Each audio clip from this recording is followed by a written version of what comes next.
नमस्कार, प्रणाम। प्रभु प्राणनाथ दर्शन, छत्रसाल जो की जय, भाईजुराज महारानी की जो की जय। पूर्णब्रह्म अनादि अक्षरादित सुकृष्ण परमात्मा नमः। सर्व सुंदर जी की जय। सदगुरु धनी देव चंद्र जी महाराज की। कल हमने जो बात की महाराज छत्रसाल की, नदानंद संप्रदाय सनातन धर्म कृष्ण प्रणामी धर्म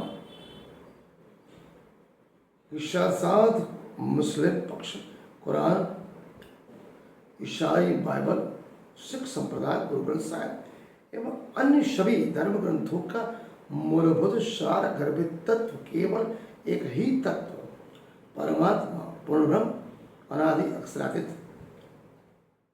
एको ब्रह्म द्वितीयो नास्ति खुदा ताला अल्लाह ताला सुप्रीम ट्रूथ ऑफ गॉड, जहाँ पर केवल प्रेम ही बसता है, प्रेम ही पनपता है, मानव मात्र एक समान, जहाँ पर कोई उच्च नीच, अमीर गरीब, छुआछूत किसी भी प्रकार का भेदभाव नहीं, जहाँ पर परमधाम से आई हुई सभी ब्रह्म सृष्टि है।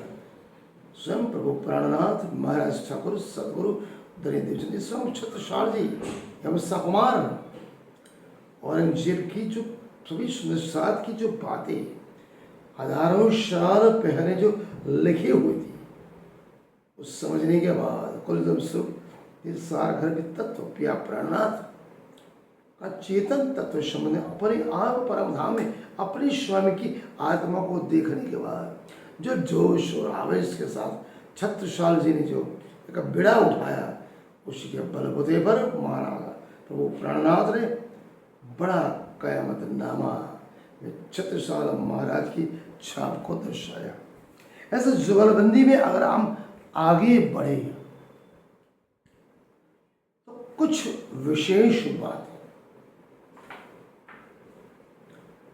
जब महाराजा छत्रसाल के बड़देवान ने जब ये सुना कि महामती हिंदू साधु होकर भी कुरान पढ़ते हैं, उसकी चर्चाएं करते हैं, तो उन्हें बड़ा आश्चर्य हुआ। उन्हें कुरान का तथ्य एवं महामती का ज्ञान क्या परिचय लेने के लिए एक प्रकार की परीक्षा लेंगे काजी और मौलवियों को शास्त्रार्थ के लिए सपन्ना परमधाम में आमंत्रित किया। महोबा का अब्दुल रसूल नामक काजी आया। वो बोला कि उसके सामने आज तक कुरान को जानने का, परखने का, ज्ञान रखने का किसी ने दावा नहीं किया। उसने कहा कि कुरान की सभी तफसीर उसे याद है और उसने अनेक लोगों को कुरान के तालीम देकर मुरीद बना चुका है। उसने महामती से कहा, आप मुझसे उसी अनपढ़ होकर क्या प्रश्न करते हो? महामती ने कहा, जब आपके सामने कभी कोई ठहर ही नहीं सकता, इसलिए मुझे डर लग रहा है मेरे प्रश्न पर आपको क्रोध न आ जाए। कृपया मेरे प्रश्न को शांत चित्त होकर सुने। ये प्रभु प्राणनाथ ने कहा, मुझसे आप जो पूछना चाहिए वो पूछ लीजिए, मैं आपको संतुष्ट करने का प्रयास करूंगा। इस प्रकार का विनम्र भाव से महामती ने काजी से संसार के उत्पत्ति के क्रम के संबंध में प्रश्न किया। काजी ने उत्तर दिया, कुरान में 5 प्रकार की भांति की पैदाइश लिखी है, किंतु कई बार पढ़ने पर उसके बाद उसका प्रश्न को मैं समझ नहीं पाया।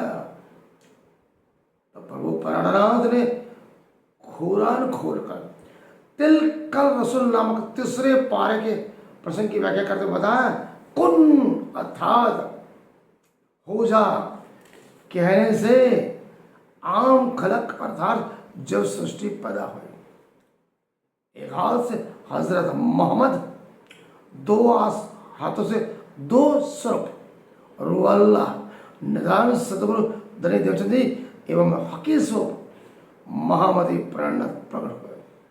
रूवल्ला अर्थात श्यामा स्वरूप सदगुरु दनी देवचंदी समग्र ब्रह्म सृष्टि को साथ परमधाम में मूल लीला से उठाकर यह माया रूपी खेल देखने आए।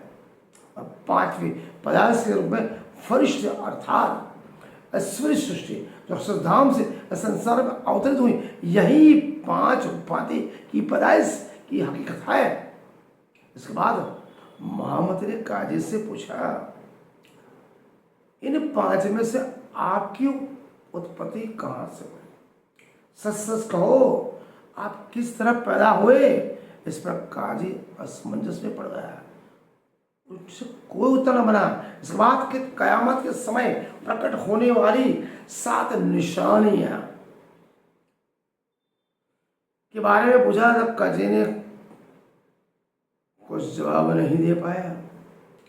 काजी के पूछने पर प्रभु प्राणनाथ ने वो 7 निशान जो बताए वो सुनकर उस काजी ने जो उत्तर दिया, वो 7 निशान क्या है, संक्षिप्त में वर्णन हम कल के एपिसोड में करेंगे, लेकिन वो 7 निशान क्या है वो मैं आज आपको बताऊंगा। प्रथम निशान, कब्र से मुर्दे उठाएंगे, उनका न्याय किया जाएगा। नंबर 1, दाब तुल अर्ज का पैदा होना, उसे इमाम मेहदी ठिकाने लगाएगा। नंबर 3, कुरान में कहा है कि क़यामत के समय इसराफिल नामक फरिश्ता 2 बार सुर नरसिंगा फूकेगा। नंबर 4, काना दज्जाल गधे पे सवार होकर आएगा। नंबर 5, पश्चिम से सूर्य का उदय होगा, उसमें सूर्य प्रकाश नहीं होगा पर सारे संसार में छा जाएगा। 6, पूर्व में दिन इस्लाम सत्य धर्म का झंडा फहराएगा। 7वां, याजुज माजुज प्रकट होंगे जो अष्ट धातु की दीवार को निरंतर चाटा करेंगे। ये 7 निशान क्या है? तब काजी उसका उत्तर दे नहीं पाया, बोले मुझे उसमें पता ही नहीं पड़ता, मैं समझ ही नहीं पाया, पूरी जिंदगी उम्र गुजर गई। कयामत मुस्लिम पक्ष में, हिंदू सनातन पक्ष में जिसे महाप्रलय कहते हैं। बाइबल में भी इशारे हैं, गुरु ग्रंथ साहिब में, बुद्ध और जैनिज्म में भी वो 7 निशान क्या है मैंने आपको बताया। वो 7 निशान जब मोहम्मद पैगंबर साहब को परिवार और खुदा ताला का महाराज हुआ, 90,000 हर्फ उनको बताए।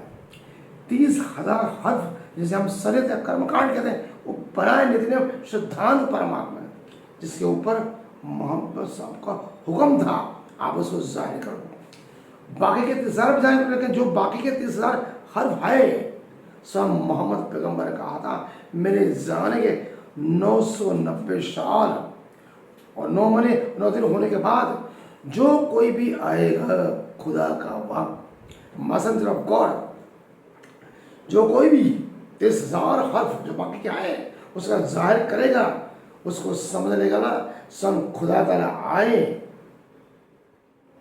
वो जो कोई भी इंसान होगा उसको आप खुदा ताला का स्वरूप समझना, जिसे कुरान में इमाम मेहदी कहा गया और सनातन परंपरा में विद्याभिनंदन बुद्ध निष्कलंक अवतार कहा गया।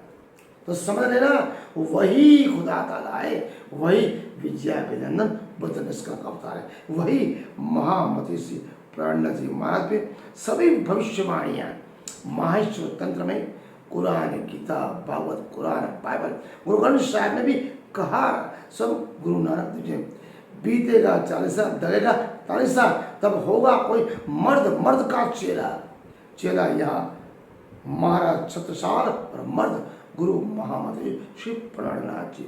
सभी धर्म ग्रंथों में जो भविष्यवाणियाँ हुई वो प्रभु प्राणनाथ के ऊपर प्रतिष्ठित हुई। उस 7 निशान क्या है, उसके मायने क्या है, वो हम कल आपको तीसरे एपिसोड में बताने का प्रयास करें। मनन करें, चंद्र करें। नमस्कार, प्रणाम।